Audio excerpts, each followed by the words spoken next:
अगर मैं तुम्हें बताऊं कि तुम अब अपना फोन चेक नहीं करते बल्कि वो तुम्हें चेक करता है।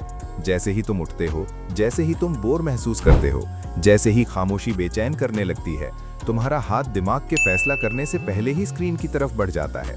ना कोई अलार्म होता है, ना कोई नोटिफिकेशन, ना कोई इमरजेंसी, बस एक आदत। और यहाँ वो बेचैन कर देने वाला सवाल जिसे कोई पूछना पसंद नहीं करता कि क्या हम टेक्नोलॉजी इस्तेमाल कर रहे हैं या टेक्नोलॉजी खामोशी से हमें इस्तेमाल कर रही है।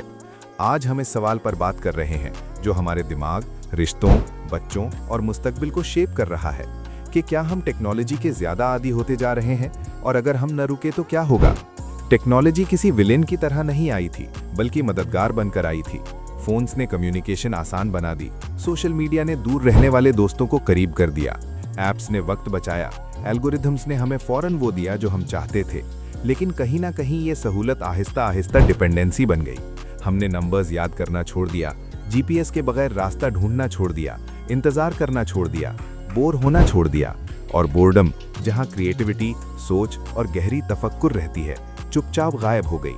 आज एक आम इंसान दिन में अपना फोन 100 मर्तबा चेक करता है, इसलिए नहीं कि जरूरत होती है, बल्कि इसलिए कि वो बिना किए रह नहीं सकता। और यही एडिक्शन की पहली निशानी है। ये सब इत्तेफाक से नहीं होता। तुम्हारी पसंदीदा ऐप्स न्यूट्रल टूल्स नहीं होती, बल्कि इंजीनियर्ड एक्सपीरियंसेस होती हैं। हर स्वाइप, हर लाइक, हर नोटिफिकेशन साउंड डोपामीन ट्रिगर करने के लिए डिजाइन की जाती है, जो वही केमिकल है जो गैम्बलिंग, चीनी और ड्रग्स से जुड़ा होता है। इन्फिनिट स्क्रॉल इसलिए नहीं बनाया गया कि तुम्हें कंटेंट जल्दी मिल जाए, बल्कि इसलिए बनाया गया कि कोई नेचुरल रुकावट ना हो, ना कोई एंड हो, ना कोई क्लोजर, ना कोई रेस्ट का सिग्नल। तुम्हारा दिमाग अगले हिट के पीछे लगा रहता है। और सबसे खौफनाक बात यह है कि दुनिया के सबसे स्मार्ट इंजीनियर्स को पैसे दिए जाते हैं कि वो तुम्हें एडिक्टेड रखें। जरा इधर देखो, बच्चे बोलने से पहले स्वाइप करते हैं, टीनेजर्स अपनी कीमत लाइक्स से नापते हैं। स्क्रीन के बगैर खामोशी अजीब लगती है। हमने बच्चों को टेक्नोलॉजी तालीम के लिए दी थी, लेकिन गलती से हमने उन्हें इमोशनल कंट्रोल सिखाने से पहले डोपामीन मशीन्स पकड़ा दी। अटेंशन स्पैन्स छोटी होती जा रही हैं, एंग्जाइटी बढ़ रही है, सामने बात करना अजीब लगता है। एक नस्ल डिजिटल तौर पर हाइपर कनेक्टेड है, लेकिन असल जिंदगी में जज्बाती तौर पर डिस्कनेक्टेड। और हम अभी सिर्फ इसके लॉन्ग टर्म नुकसान को समझना शुरू ही कर रहे हैं। टेक्नोलॉजी ने वादा किया था कि हमें करीब लाएगी, लेकिन अक्सर उल्टा होता है। कपल्स साथ बैठकर स्क्रॉल करते हैं लेकिन खामोश रहते हैं। फैमिलीज एक साथ खाना खाती हैं लेकिन फोन टेबल पर होते हैं। दोस्त मिलते हैं लेकिन आधा दिल ऑनलाइन होता है। हम साथ होते हुए भी असल में एक दूसरे के साथ नहीं होते। असली बातचीत मेहनत मांगती है, असल सुनना सब्र मांगता है, और सब्र इंस्टेंट ग्रेटिफिकेशन की दुनिया में जिंदा नहीं रह पाता। टेक्नोलॉजी ने रिश्तों को नहीं मारा, बल्कि उन्हें इग्नोर करना आसान बना दिया। आज हमारे पास प्रोडक्टिव होने के ज्यादा टूल्स हैं, लेकिन फिर भी बर्नआउट हर जगह है, क्योंकि कांस्टेंट कनेक्टिविटी का मतलब है कि दिमाग का ऑफ स्विच ही नहीं। ईमेल्स कभी रुकते नहीं, मैसेजेस आधी रात को आ जाते हैं, नोटिफिकेशंस गहरी तवज्जो को तोड़ देती हैं। हम बिजी होने को इफेक्टिव होने से गलत समझ लेते हैं, जबकि दिमाग कांस्टेंट स्टिमुलेशन के लिए बना ही नहीं। मल्टीटास्किंग पावरफुल महसूस होती है, लेकिन चुपचाप गहरी सोच को खत्म कर देती है। ये भी एक बेचैन कर देने वाली सच्चाई है कि जो तुम ऑनलाइन देखते हो उसका ज्यादा हिस्सा तुम खुद नहीं चुनते, बल्कि एल्गोरिदम्स फैसला करते हैं कि कौन सी खबर आए, कौन सी राय ऊपर जाए, कौन सा कंटेंट तुम्हें स्क्रॉल करता रखे।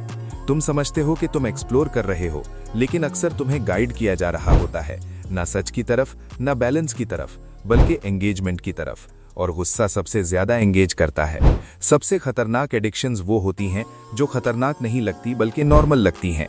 हर कोई फोन पर होता है, हर कोई रात को लेट स्क्रॉल करता है, हर कोई वाईफाई के बगैर बेचैन होता है, इसलिए कोई सवाल नहीं करता। लेकिन सोचो, एक दुनिया जहां खामोशी बर्दाश्त से बाहर हो जाए, स्टिलनेस खौफनाक लगे, ऑफलाइन होना गायब जैसा महसूस हो। ये कनेक्शन नहीं बल्कि डिपेंडेंसी है। टेक्नोलॉजी बुरी चीज नहीं, ये जान बचाती है, लाखों को तालीम देती है, मौके पैदा करती है। मसला टेक्नोलॉजी नहीं बल्कि बेहोश इस्तेमाल है। जब टूल्स रवैयों को कंट्रोल करने लगते हैं, जब स्क्रीन्स मौजूदगी की जगह ले लेती हैं, जब सहूलत नियत की जगह ले लेती है। एडिक्शन अब्यूज से शुरू नहीं होती, बल्कि अनचेक्ड आदतों से शुरू होती है। तो फिर हम क्या करें? टेक्नोलॉजी छोड़ दें? नहीं, बल्कि उससे अपना रिश्ता बदलें। स्क्रीन्स को होश के साथ इस्तेमाल करें, टेक फ्री जगहें बनाएं, बोर्डम दोबारा सीखें, अपनी तवज्जो को कीमती एसेट की तरह महफूज करें, क्योंकि आज तवज्जो ही करेंसी है। और हर वो लम्हा जो तुम बेहोश तौर पर दे देते हो वो किसी और के मुनाफे का जरिया बन जाता है। टेक्नोलॉजी और ताकतवर होती जाएगी, ज्यादा स्मार्ट, ज्यादा तेज, ज्यादा इमर्सिव। असल सवाल ये नहीं कि टेक्नोलॉजी हमें बदलेगी या नहीं, क्योंकि वो बदल चुकी है। असल सवाल ये है कि क्या हम कंट्रोल में रहेंगे या चुपचाप सरेंडर कर देंगे, क्योंकि मुस्तकबिल स्क्रीन से नहीं बल्कि इससे तय होगा कि इंसान उन्हें कैसे इस्तेमाल करता है। और ये चॉइस अवेयरनेस से शुरू होती है। इसलिए अगले दफा जब तुम अपना फोन अनलॉक करो तो एक लम्हा रुको और खुद से पूछो कि क्या मैं ये खुद चुन रहा हूँ या सिर्फ रिएक्ट कर रहा हूँ, क्योंकि यही एक लम्हा ये फर्क पैदा कर सकता है कि तुम टेक्नोलॉजी को इस्तेमाल कर रहे हो या टेक्नोलॉजी तुम्हें ओन कर रही है। हमने इस कंटेंट को बनाने के लिए तफसीली से रिसर्च की है, लेकिन इस पूरी कहानी को शॉर्ट वीडियो में एक्सप्लेन करना मुश्किल होता है। शुक्रिया देखने के लिए। लाइक करें, सब्सक्राइब करें और शेयर जरूर करें। आपका सपोर्ट हमारे लिए सब कुछ है।